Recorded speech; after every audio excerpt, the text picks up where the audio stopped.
Henry Kissinger, a giant but divisive figure in American foreign policy, died last year at the age of 100. He was a powerful man, an academic turned diplomat who served as National Security Advisor and Secretary of State. However, his legacy is a mixed bag. Some of the actions and policies he was responsible for have been considered acts of a war criminal. On top of that, when he passed away, he was mourned in China as a true friend of the Chinese state, which is a huge honor for any American, showing just how his role in opening US-China relations in the 1970s is viewed from inside China, even today almost half a century later. Many people see Kissinger as just a war criminal, nothing more, and those who met and interviewed Kissinger often found the results inconclusive. But by studying his actions, we can examine the impact of Kissinger on the world stage, and we learn lessons from his long and successful life and political career. Born in Germany in 1923, his formative years were shaped by events in Germany during the rise of the Nazi Party. His Jewish family fled to America in 1938, just before the Holocaust, which was an experience that forever shaped his worldview and defines his unwavering commitment to America's security, which he felt sets off the country that took his family and possibly saved their lives. Kissinger showed academic promise in all his studies, and this led him to Harvard University, where he excelled in government and international relations. In World War II, he served as a German interpreter for the US Army, but after the war, he returned to his studies and became an expert on nuclear weapons and foreign policy. This mixture of specialties was ideal in preparing him for the Cold War that was coming and the vital role he would play on the US side. His published papers caught the attention of influential figures, and he landed consulting roles with the government agencies and political campaign officers. Then, in 1969, President Richard Nixon appointed Kissinger as National Security Advisor, ushering in a period of immense power and influence. He became known for his realpolitik approach to foreign policy, prioritizing national interest over ideology. His signature achievement during this time was the negotiation of the Paris Peace Accord in 1973, which formally ended the US involvement in the Vietnam War. This agreement, however, remains a source of debate. While it brought an end to American troops' death, critics argued that it prolonged the conflict through covert bombings in Cambodia and Laos, actions that destabilized the regions and resulted in further civilian casualties. Additionally, his authorizations of covert operations in countries like Chile and East Timor, which supported oppressive regimes, fueled accusations of war crimes and the disregard of human rights.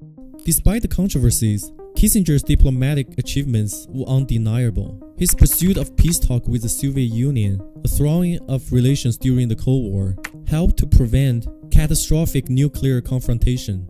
The highlight of this was the signing of the Strategic Arms Limitation Talks Treaty in 1972, which limited the nuclear arsenals held by the two superpowers. This agreement was a huge step towards ending the threats of nuclear war, a threat that had been there throughout Kissinger's career.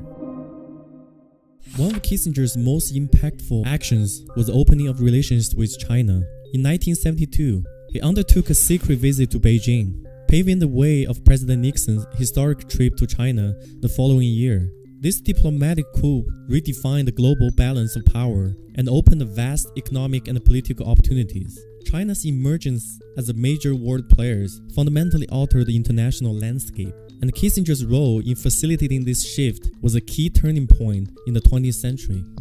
Kissinger's tenure as Secretary of State from 1973 to 1977 was also marked by both triumphs and challenges. He helped negotiate a ceasefire between Israel and Egypt following the Yom Kippur War, preventing a wider regional conflict. However, his handling of the 1975 fall of the South Vietnam to communist forces remains the subject of intense debate and criticism. Critics argue that he could have done more to support the South Vietnamese government, while others maintain that the US withdrawal was inevitable after years of heavy losses in the country. After leaving government service, Kissinger remained a prominent figure in international affairs. He founded Kissinger Associates, a consulting firm that advised corporations and governments worldwide. He also authored numerous books on diplomacy and strategy, becoming a prolific voice on foreign policy issues. But was he a war criminal? And why did China love this man so much that they opened their door to him when they had kept it shut for so long? To understand all of this, we have to understand the career of this divisive man. And the scene we need to set is the Cold War. The Cold War, a period of ideological and geopolitical tension, stretched roughly from the aftermath of World War II to the fall of Soviet Union in 1991. During this era, the United States championing capitalism and democracy, and the Soviet Union leading the communist and authoritarian bloc, emerged as superpowers blocking a global struggle for influence. This rivalry wasn't solely political. It permeated every facet of life, creating a divided world often symbolized by the heavily fortified borders between Eastern and Western Europe, the Iron Curtain. The development of atomic bomb by the United States in 1945 and the subsequent Soviet acquisition of nuclear weapons in 1949 cast a long shadow over the Cold War. This strained balance of power, known as mutually assured destruction, meant a full-scale nuclear war would result in annihilation of both sides, and perhaps the whole world, at least as we knew it. This chilling reality fueled a series of tense standoffs, with the Cuban Missile Crisis in 1962 standing out as a defining moment. The discovery of Soviet nuclear missiles stationed in Cuba, a mere 90 miles from the US mainland, brought the world to the brink of nuclear war. Thankfully, intense diplomatic negotiations led to the removal of the missiles, highlighting the dangers of nuclear brinkmanship and the importance of communication during such crises. Kissinger's background in both nuclear weapons and international politics made him a perfect fit for the US establishment during this dark time, and it paved the way for him to rise to the position of power and influence that he would hold for decades to come. In the midst of all came the Vietnam War, the brutal conflict that raged from 1955 to 1975. It was far more than a simple fight between communism and democracy. It was an intricate series of historical grievance, Cold War anxieties, and the internal Vietnamese struggles that added all together. North Vietnam fight for independence from French rule is how it started. Ho Chi Minh, the North Vietnamese leader, wanted Vietnamese nationalism, making it difficult for US to portray the conflict solely as a struggle against communism. On top of that, the US policy of containment was fueled by the domino theory, a forced fear that a communist victory in Vietnam would trigger a chain reaction, leading to the fall of neighboring Southeast Asia nations. This fear, often exaggerated, significantly impacted US decision-making during the time period. US involvement began in the early 1950s, fueled by the Truman Doctrine's aim to contain communism. Eisenhower significantly increased aid to South Vietnam, fearing a domino effect if communism took root in the country. Kennedy then further escalated by sending military advisors, drawn into the quagmire by the South Vietnamese government's apparent instability. However, as the war dragged on and the US casualties mounted, public opinion in the US began to shift. The media, for the first time, brought the reality of war into living rooms, exposing gruesome images of bombing and air attacks. Anti-war protests erupted across the nation, fueled by a growing sense that the war was unwinnable and morally questionable. The North Vietnamese army, despite having inferior firepower, adopted highly effective guerrilla warfare tactics, operating from jungles and using booby traps and tunnels. They inflicted heavy casualties on the US forces accustomed to conventional warfare. To combat this, the US military began to use default-line Agent Orange, which had devastating consequences. This herbicide stripped away foliage, exposing guerrilla positions, but also caused widespread environmental damage and long-term health problems for Vietnamese civilians and soldiers on both sides.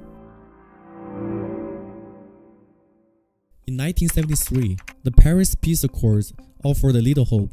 The agreement aimed for a ceasefire, the withdrawal of US troops, and the creation of a neutral zone between North and South Vietnam. However, the fragile peace proved unsustainable. North Vietnam continued to support communist insurgents in the South, and the US, disillusioned by the experience, faltered in its support to South Vietnam. This is where one of Kissinger's most controversial decisions was made. He came up with a wild and unexpected strategy: negotiate while bombing.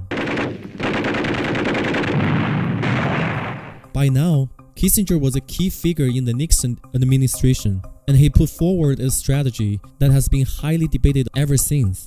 He simultaneously negotiated a peace settlement with North Vietnam while intensifying the US bombing campaign. This approach, dubbed Vietnamization, aimed to pressure the North Vietnamese into concessions while gradually withdraw US ground troops. The ethics of this strategy are still a hot topic. Some will argue that it was just a pragmatic attempt to achieve a better outcome while extricating the US from an increasingly unpopular war. Critics, however, will point out the devastating impact of the continued bombing on North Vietnamese civilians and the infrastructures. They argue that this approach actually prolonged the war, rather than hurried it to an end, and caused unnecessary casualties, ultimately failing to achieve its goals. The war's legacy in Southeast Asia is a complex one. The region was devastated, millions died, infrastructures was destroyed, and decades of economic development were lost. The communist victories in North Vietnam and Laos led to the establishment of authoritarian regime. Cambodia plunged into a brutal civil war under the Khmer Rouge, causing a genocide that claimed the lives of an estimated 2 million people. However, the region has also seen significant progress since the war's end. Vietnam, in particular, has undergone remarkable economic development in recent decades, integrating itself into the global economy. Despite remaining a one-party state, it has gradually loosened restrictions and opened up to the outside world. The scars of the Vietnam War will undoubtedly remain for generations to come, but Southeast Asia is no longer defined solely by that conflict.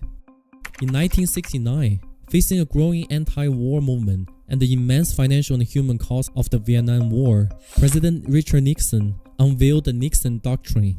This doctrine marked a significant shift in the US foreign policy, moving away from the direct military interventions that had characterized the Cold War's early years. Central to the doctrine was the idea of burden sharing. The US would continue to provide military and economic aid to its allies, but the expectations were that these allies would take on a greater responsibility for their own defense against communist threats. This shift was championed by Henry Kissinger, Nixon's national security advisor, who believed the US could no longer afford large-scale interventions like Vietnam. The Nixon Doctrine had several lasting implications for the US foreign policy. Firstly, it signaled a move away from direct military intervention and towards a more strategic use of US power. The doctrine envisioned the US acting as a supplier of arms and training, but not necessarily boots on the ground. Secondly, the doctrine placed greater emphasis on strengthening partnerships with regional allies. The US would focus on building strong relations with countries like South Korea, Japan, and Thailand, expecting them to take the lead in containing communism in their respective regions. Finally, the doctrine aimed to free up US resources for other global priorities. By reducing the number of troops stationed overseas and the financial burdens of large-scale interventions, the US hoped to have more resources available for diplomacy, economic development, and potentially a more nuanced approach to the Cold War. The success of Nixon's doctrine was mixed. While it facilitated the US withdrawing from Vietnam and a reduction in direct military interventions, relying on some allies proved problematic. For instance, the US heavily supported the Shah of Iran, who ultimately proved to be a repressive leader.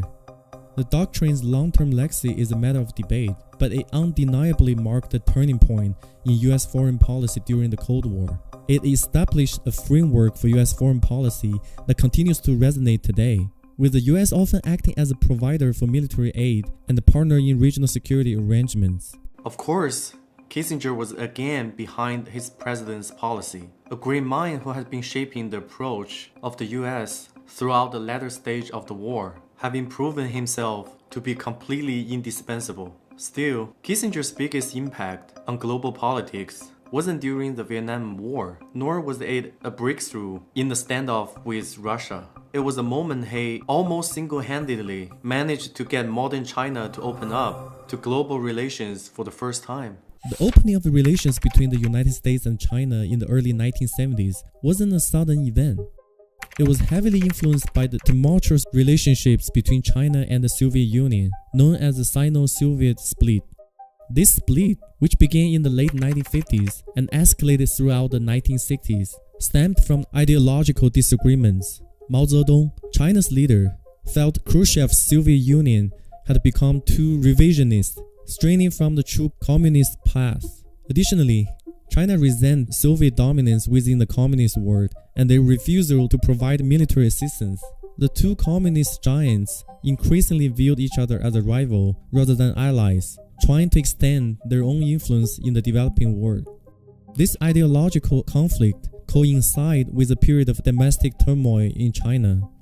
The Great Leap Forward, Mao's ambitious economic and social program, launched in 1958, resulted in a devastating famine that claimed millions of lives.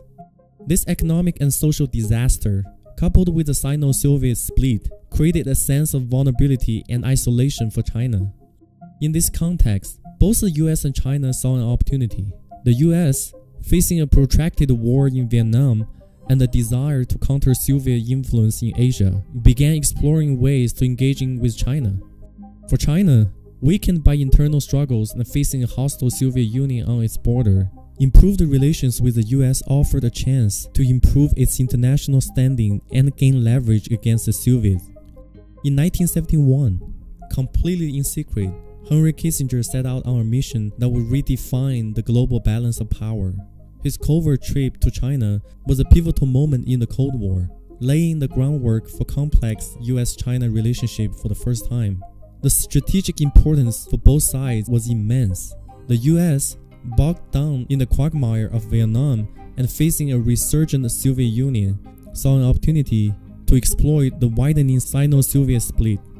Improved relations with China, a nation harboring deep ideological differences with Soviets, could potentially weaken Soviet influence in Asia, facilitate a US extraction from a Vietnam War, and enhance American global standing.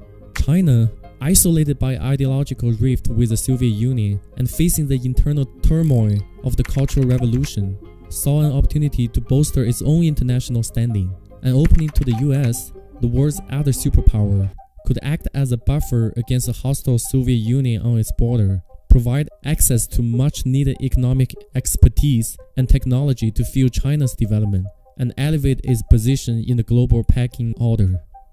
The mission was, however, a gamble that carried plenty of risk. Both sides faced significant domestic opposition. In the US, the Cold War mentality and anti-communist sentiment could have easily derailed any attempt at a reapproach with China. In China, the ongoing Cultural Revolution, a period of intense political upheaval, could have jeopardized any diplomatic efforts. Additionally, the secrecy surrounding the trip was a calculated risk. If exposed, it could have damaged relations with China, strained ties with US allies who felt left out of the loop, and led to misunderstandings due to the lack of established diplomatic channels. Despite the risks, Kissinger's visit proved to be a success. The groundwork laid during his secret mission set the ball rolling for President Nixon's historic visit to China in 1972. This marked a normalization of relations between the two superpowers, changing the world forever.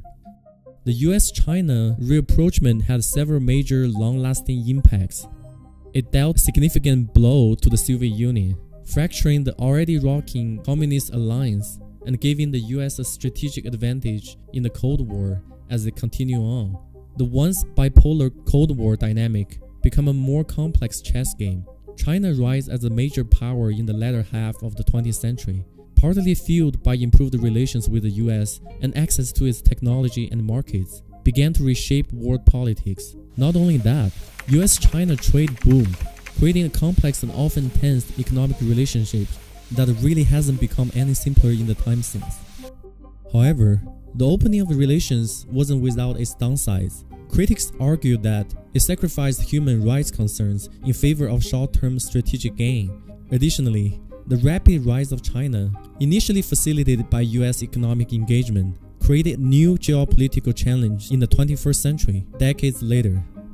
The US now faces a powerful China with interests that may not always align with its own, leading to tensions in areas like trade, security, and human rights. Kissinger's secret mission to China remains perhaps his greatest legacy. It was a daring gamble with long-lasting repercussions, becoming a turning point in the Cold War and ushering in a new era of US-China relations that continue to shape the global landscape to this day. Now we understand the key moment in the career of Henry Kissinger. We should perhaps analyze some of his actions in more detail to see if we can answer the questions on everyone's lips. Was Henry Kissinger a war criminal? Well, first off, you have to understand what realpolitik is. The term came from German, meaning realistic politics, and it's a foreign policy philosophy that prioritizes national interests above all else. It emphasizes pragmatism and the realities of power dynamics, calling for actions that benefit nation-state, even if they appear ruthless or self-serving. Unlike idealistic approach that focus on promoting democracy or human rights on a global scale, realpolitik views these aspirations through the lens of national security and strategic advantage. This philosophy heavily influenced Kissinger. He believed emotions and moral crusade were luxuries the US couldn't afford in the complex geopolitical landscape of the Cold War. He prioritized achieving concrete goals that advanced US interests, even if it meant engaging with unsavory regime or making difficult compromises. This realpolitik approach is obvious in Kissinger's handling of the Vietnam War. The controversial strategy of negotiating a peace settlement while simultaneously intensifying the bombing campaign on North Vietnam is everything this philosophy promotes. While some argue for complete withdrawal based on moral objections to the war's brutality, Kissinger believes such a move would undermine US credibility and embolden communism in Southeast Asia. He prioritized pulling the US from the conflict with some semblance of victory, even if it meant further bloodshed. Kissinger's realpolitik approach was also an important factor in the opening of relations with China. Even with ideological gap between the US and the Communist Chinese government, Kissinger recognized the strategic advantage of exploiting the Sino-Soviet split. The example of Kissinger's employing this diplomatic ruthlessness are littered all over US foreign policies during his tenure both as a key advisor and Secretary of State. In 1973, Chilean coup is another of those examples, which toppled the democratically elected socialist government of Salvador Allende. Is a symbol of the US Cold War intervention and the tragic consequences that can have. While the immediate events unfolded within Chile, the US role in destabilizing the Allende government and the human rights abuses and the population suffered under General Augusto Pinochet's dictatorship continue to spark outrage today. The seeds of the coup were sown well before the military rise to power. The US, suspicious of Allende's socialist ideology, viewed his government as a potential foothold for communism in South America.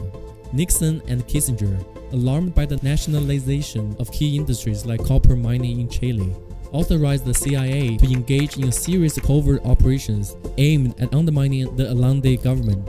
We now know, thanks to declassified US documents, exactly what this entailed. The CIA funneled millions of dollars to Chilean opposition party, right-wing media outlets, and labor unions known for their hostility towards Allende. This financial support bolsters anti-government forces and fueled political instability. At the same time, covert propaganda campaigns aimed at discrediting Allende and his government spread misinformation through media outlets and political channels. This tactic aims to sow disruption among the Chilean people and delegitimize the elected government. The US also pressured international financial institutions to withhold loans from Chile, further crippling the Allende government's ability to address economic challenges.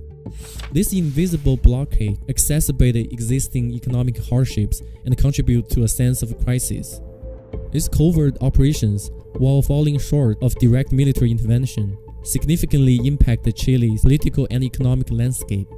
They created a climate of fear and uncertainty, eroded public confidence in the government, and empowered opposition forces. This web of US destabilization undeniably created fertile grounds for military takeover.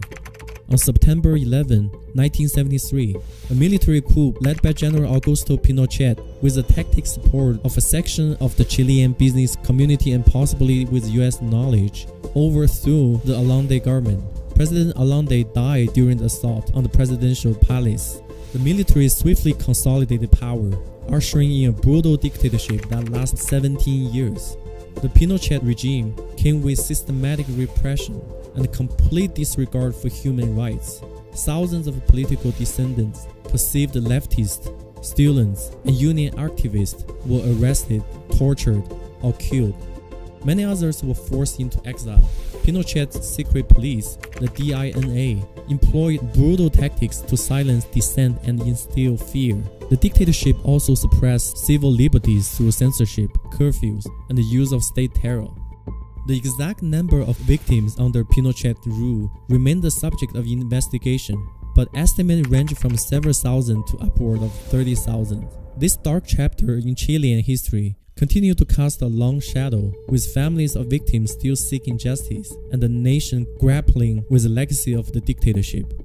While there's no concrete evidence of direct US military participation, declassified documents and historical analysis suggest the US were aware of the coup plans and may have tactically approved of them. Kissinger has been particularly criticized for his comments following the coup, appearing to express support for the new military regime. The debate surrounding the US role in Chile goes beyond the simple question of culpability.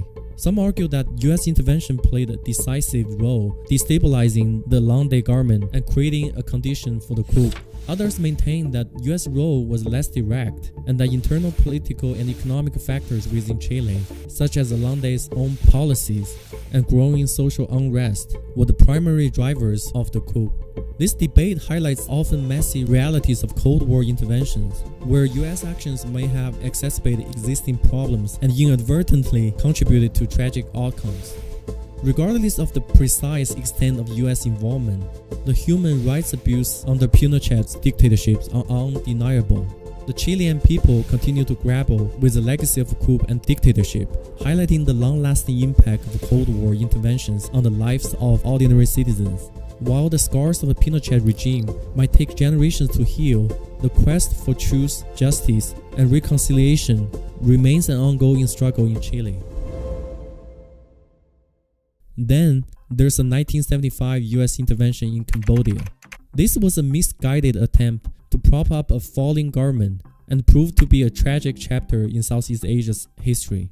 This intervention, intertwined with the rise of brutal Khmer Rouge regime, had devastating humanitarian consequences for the Cambodian people, and once again, Kissinger's fingerprints were all over these events.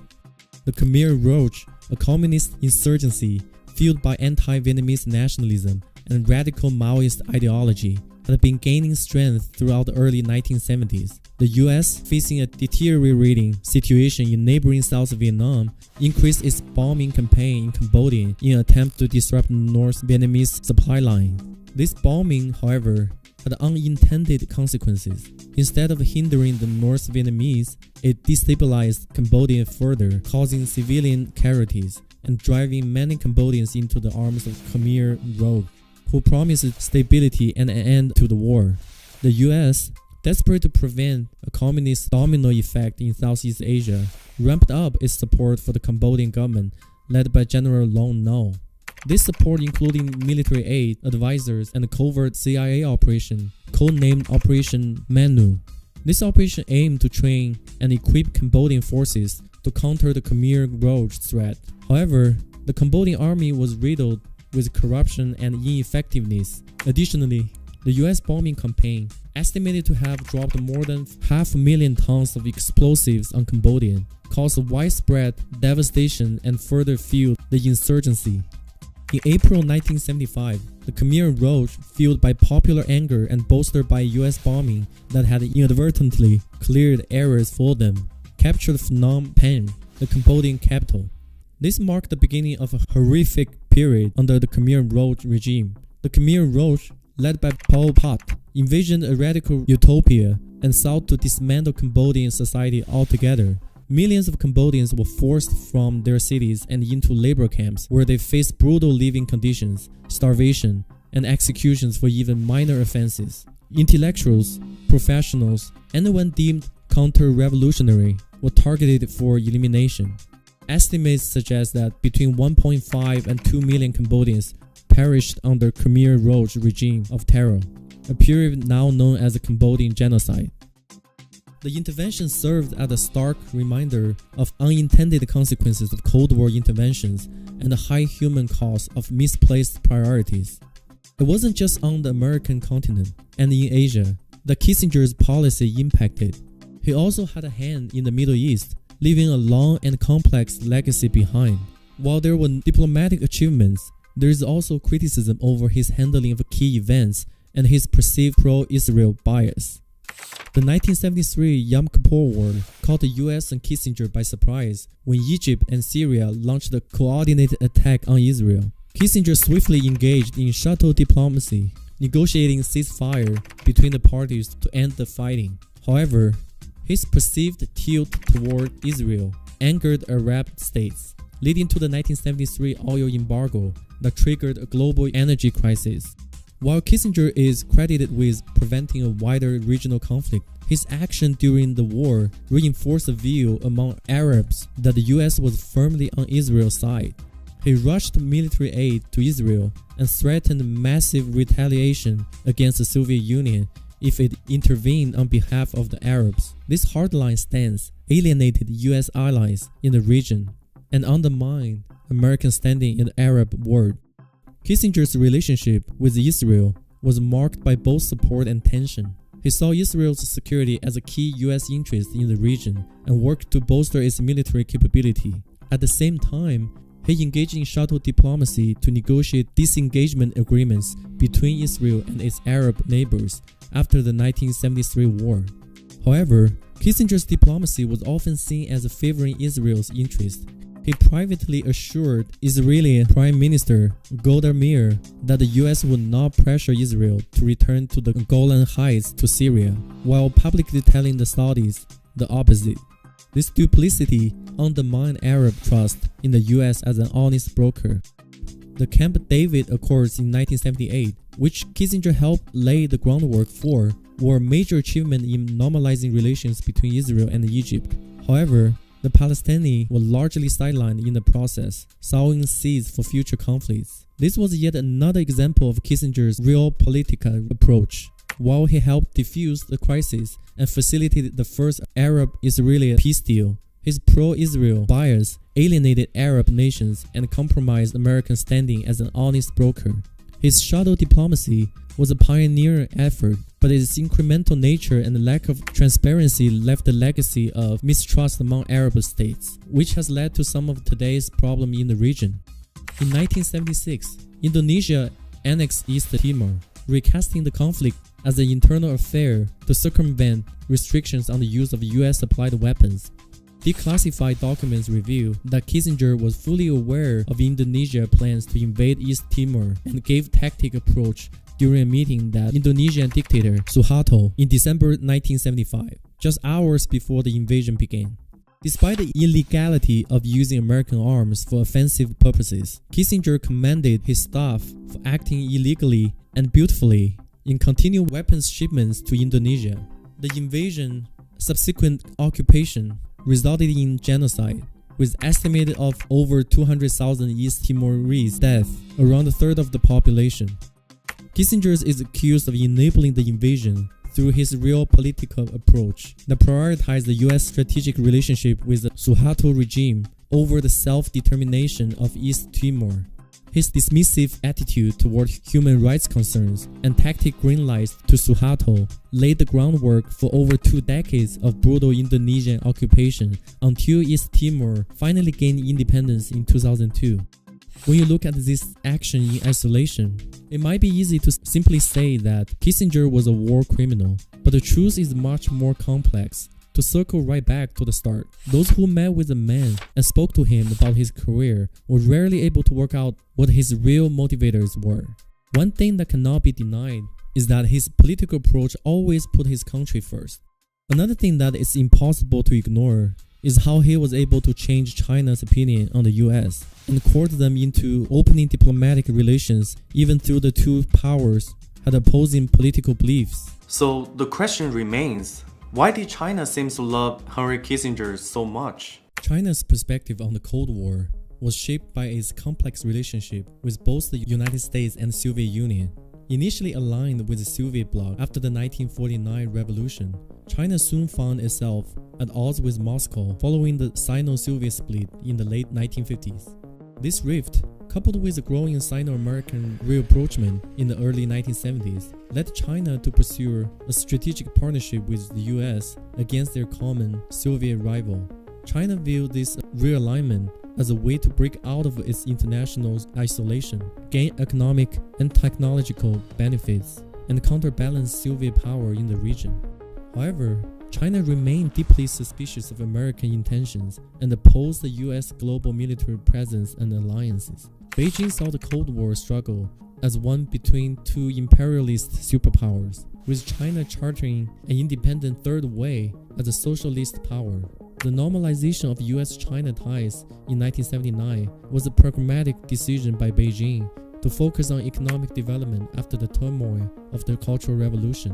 While the Cold War end removed the unifying Soviet threat, China continued to value a stable relationship with the US to enable its rise and reform agenda.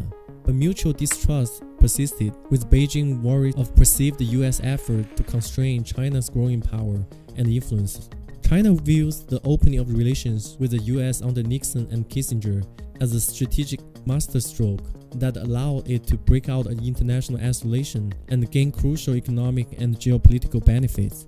For China, the rapprochement with the US was driven by pragmatic considerations rather than ideological alignment. The Sino-Soviet split had left China estranged from its former communist allies, while the Cultural Revolution had caused significant domestic turmoil. Mao Zedong and Zhou Enlai saw an opportunity to counterbalance Soviet power by forging ties with the US. The secret Kissinger visit in 1971 and Nixon's subsequent 1972 trip were seminal moments that paved the way for normalization of relations in 1979. China hailed this as a diplomatic revolution that enhanced its global standing and legitimacy. Beyond the geopolitical considerations, the opening to the US unlocked significant economic benefits for China as it embarked on reforms under Deng Xiaoping. Access to American markets, technology, and investment provided a major boost to China's development goals. Bilateral trade volumes surged, laying the foundations for China's eventual economic rise. However, China remained worried of American intention and opposed the US military presence in Asia. It saw the rapprochement as a means to an end rather than ideological embrace of the American worldview. Balancing this relationship while maintaining its sovereignty and independence has been an ongoing challenge for Beijing. China's view of the Nixon-Kissinger opening is one of the immense strategic value that allows it to regain great power status after decades of turmoil. While economic gains were a major driver, preventing encirclement by the Soviets was a primary geopolitical motivation. This delicate balancing act between embracing American economic benefits while pushing back against its perceived efforts to constrain China's rise remains a core challenge in the relationship even today. Chinese leaders, including President Xi Jinping, have bestowed the honorific title of Old Friends of the Chinese People upon Kissinger. This is considered the highest courtesy for foreign individuals and reflects the immense respect and reverence China has for Kissinger's contributions. The reason for the adoration goes beyond Kissinger's champion of the normalization of China-US relations in the 70s, which ended decades of isolation for China and paved the way for its re-engagement with the world and subsequent economic rise. They also respected his real political ideology, and he recognized the authority of the Chinese Communist Party and provided assurance on the Taiwan issue, establishing a pragmatic framework for stable bilateral ties for over 40 years. China was also impressed by his advocacy for peaceful coexistence and so-called co-evolution between China and the USA, emphasizing managing the relationship from the perspective of international order over everything else. Kissinger also showed a deeper understanding of Chinese history, culture, and strategic thinking, which resonated with Beijing's leadership both back then and even today. Even amid contemporary tensions, China continues to hold Kissinger in the highest regard. His final visit in 2023 at age 100 was met with a warm welcome from Xi, who praised his historic contributions and stated China will never forget old friends. State media has mourned Kissinger's passing as a loss of a wise mind and a veteran statesman dedicated to healthy US-China relations. His advocacy for stable ties and pragmatic engagement still deeply resonate with Beijing's worldview. In essence, Kissinger is revered in China as the architect of normalized relations that enable its re-emergence on the global stage after decades of turmoil. His strategic vision and personal diplomacy left a legacy that continued to shape China's perspective on managing ties with the US. So, was this man so loved by China and revered in the US with a remarkable, successful, and controversial career, the devil or a brilliant diplomatic mind? Can we really overlook the honors committed based on the political chess game Henry Kissinger was playing and judge him purely based on his impact over decades in politics? His defenders will argue that his actions were driven by the geopolitical context of the Cold War, aiming to prevent the spread of communism and protect US national security interests. While Kissinger was involved in controversial policies, he did not directly order or commit atrocities himself. His approach, often defended on the grounds of realpolitik, prioritized pragmatic and strategic decisions in a complex international landscape, and always put his own country first. From a legal perspective, examine Henry Kissinger's actions through the lens of international law, particularly the Geneva Conventions and principles of international humanitarian laws, raised significant questions about potential violations related to civilian protections and state sovereignty. The Geneva Conventions are a series of treaties and protocols that establish international legal standards for humanitarian treatments in war, designed to protect non-combatants, including civilians, and restrict the means and methods of warfare. The Geneva Conventions, especially the Fourth Geneva Convention, focus on the protection of civilians during times of war. Article 3, common to all four Geneva Conventions, prohibits violence to life and person, taking hostages, and outrage upon personal dignity, particularly humiliating and degrading treatment. The additional protocols 1 and 2 further elaborate on the protections for civilians and the conduct of hostilities. They emphasize the principle of distinction, proportionality, and necessity. Distinctions require parties to a conflict to distinguish between combatants and civilians, ensure that attacks are directed only at legitimate military targets. Proportionality mandates that even if an attack is directed at a legitimate military target, it must not cause excessive civilian harm in relation to the anticipated military advantage. Necessities dictate that military actions must be necessary to achieve a legitimate military objectives and not undertaken for gratuity or destruction.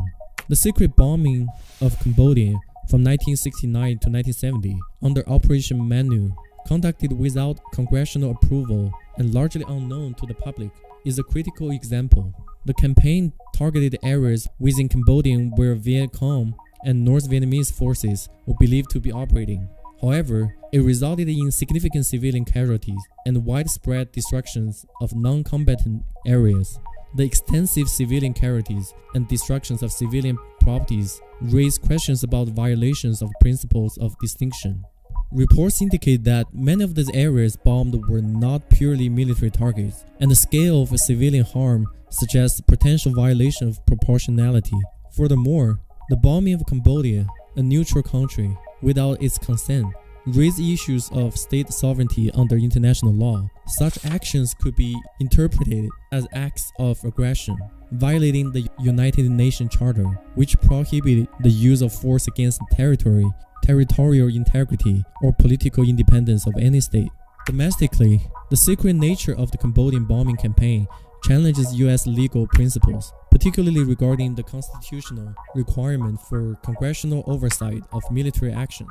The U.S. Constitution grants Congress the power of declare war and oversee military engagements. The War Powers Resolution of 1973, enacted partly in response to the Cambodian bombing and other secret military actions, aims to limit the president's power to engage in hostility without congressional approval. Although enacted after the Cambodian campaign, the War Power Resolution underscores the legal and constitutional necessity of involving Congress in decisions to use military force. The secretive conduct of bombing circumvented this requirement, leading to significant legal and political controversies. In the context of war crimes, actions that lead to unnecessary civilian suffering or conducted without proper legal authority can be scrutinized under international law. The International Criminal Court and others have jurisdictions over war crimes, including international attacks against civilians and excessive incidental civilian harm. Deliberate targeting of civilian populations constitutes a grave breach of the Geneva Conventions. Even if civilians are not directly targeted, disproportionate harm relative to the military advantage gained can be considered a war crime. While Kissinger has not been formally charged or tried for war crimes, the legal frameworks provided by the Geneva Conventions and principles of IHL offers a basis for evaluating his actions. The controversies surrounding his involvement in the Cambodian bombing, support for Operation Condor, and other foreign policy decisions underscore the complexity of applying international laws to political and military leaders. The debate over Kissinger's legacy continues, shaped by interpretations of international law, ethical considerations, and the geopolitical context of his actions. Whether Henry Kissinger is a war criminal remains a deeply contentious issue. There is a substantial evidence suggesting his involvement in policies leading to widespread civilian harm and human rights violations. However, definitive legal judgments have not been rendered against him in international or domestic courts. The debate largely hinged on interpretations of international law, ethical consideration, and historic context of his action. Ultimately, Kissinger's legacy continued to provoke strong opinions on both sides of the argument.